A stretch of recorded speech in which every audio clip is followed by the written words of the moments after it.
একদিন এক ছোট্ট ছেলে যার নাম শুভ খেলতে গিয়ে একটা আম গাছের নিচে এই দৈত্যাকার আম দেখতে পায়। তার চোখ তো কপালে। আমটা এত বড় ছিল যে শুভ একা সেটা তুলতে পারছিল না। সে তার বন্ধুদের ডাকল।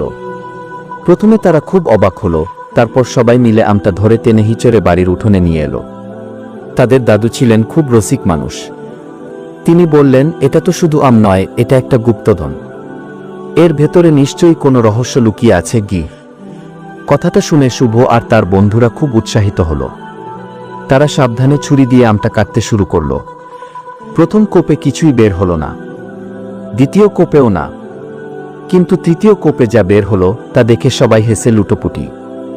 আমের ভেতর থেকে বের হলো আরো ছোট ছোট 10টা আম, একদম তাদের মতোই মিষ্টি আর রসালো।